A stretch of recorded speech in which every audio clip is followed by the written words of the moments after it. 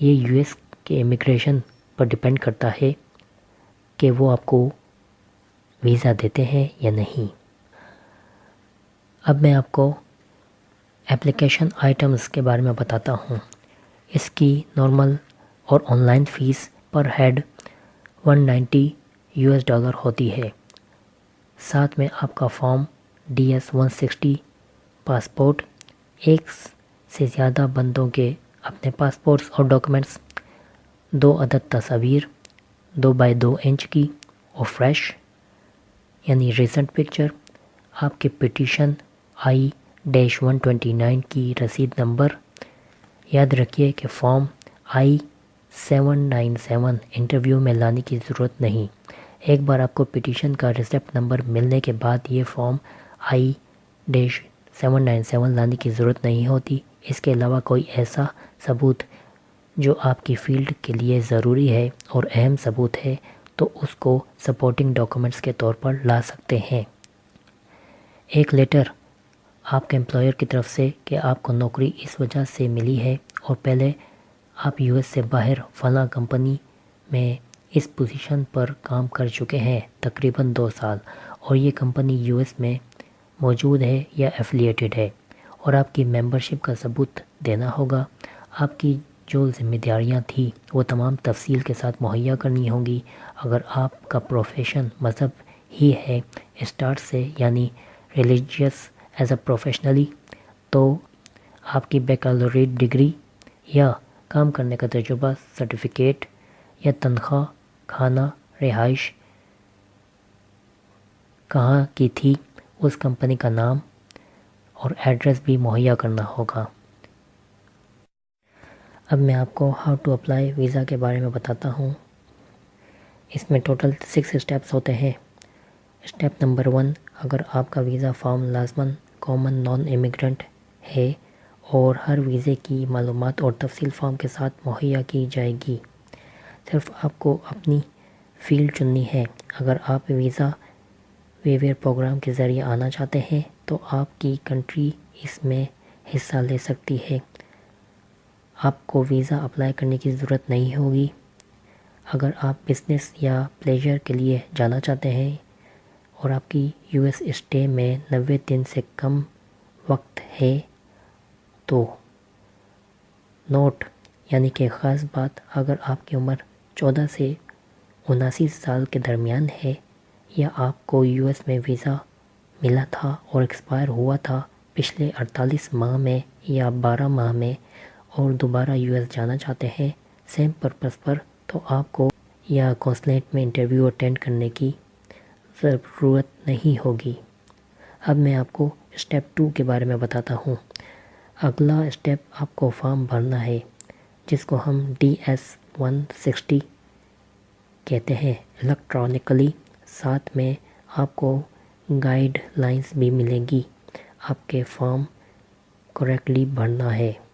ساری معلومات بالکل صحیح اور شفاف ہونی چاہیے۔ ایک بار فارم بھر دیا تو دوبارہ چینجز نہیں ہو سکتی۔ تھرڈ یعنی اسٹیپ نمبر 3، ایک بار آپ نے اپنی صحیح ویزا ٹائپ چن لی اور فارم بھر دیا، پھر فیس جمع کرنی ہوگی۔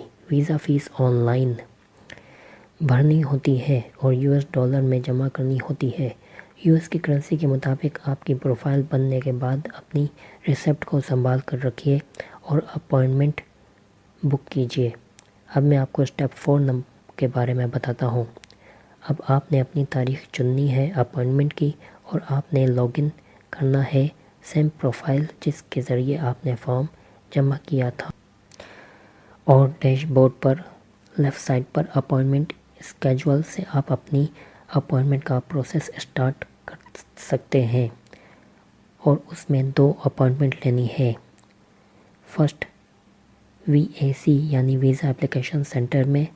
اس اپائنٹمنٹ کے ذریعے 5 طریقوں سے آپ کو فوٹو اور فنگر پرنٹس لیے جائیں گے آپ کے۔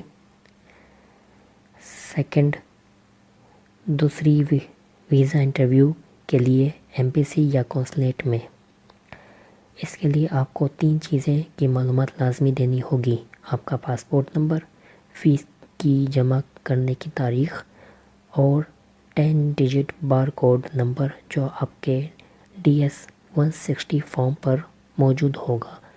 جب آپ پروسیس پر جائیں گے تو آپ نے اپنا ویزا ٹائپ اور پرسنل ڈیٹا، کوئی ڈیپینڈنٹ ڈاکومنٹس، ڈیلیوری لوکیشن کی جگہ، ویزا پیمنٹ کی کنفرمیشن اور اپائنٹمنٹ کا دن چننا ہے۔ اب میں آپ کو اسٹیپ نمبر 5 کے بارے میں بتاتا ہوں۔ ویزا اپلیکیشن سینٹر کے لیے آپ نے اپنے ساتھ اپنا پاسپورٹ جس کی ایکسپائری 6 ماہ سے زیادہ ہو۔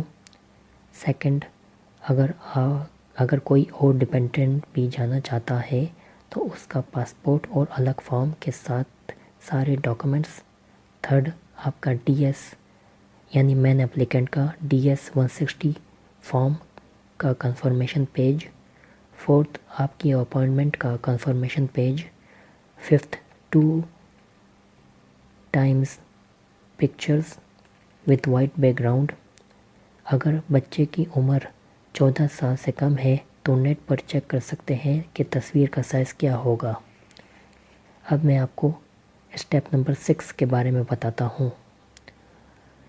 ویزا اپلیکیشن سینٹر میں جانے کے بعد اور وہاں پر فنگر پرنٹ اور فوٹو مہیا کرنے کے بعد اس کے بعد آپ نے اپنے ساتھ لے جانے ہوں گے آپ کا اپنا فارم کا کنفرمیشن پیج، آپ کے کرنٹ اور previous expire passports, proof of employment, اگر کوئی ڈیپینڈنٹ ہے یا ساتھ جا رہا ہے اور اس کی عمر 14 سال سے کم ہے تو امپلائمنٹ کا ثبوت صرف پیرنٹ کے لیے ہوگا۔ امید کرتا ہوں کہ آپ کو میری ویڈیو پسند آئی ہوگی۔ آپ کے لائک کا، سبسکرپشن کا اور نوٹیفیکیشن کا میں منتظر رہوں گا۔ دوبارہ ملتے ہیں نئے ٹاپک کے ساتھ۔ دعاؤں میں مجھے یاد رکھیے گا۔ اللہ حافظ۔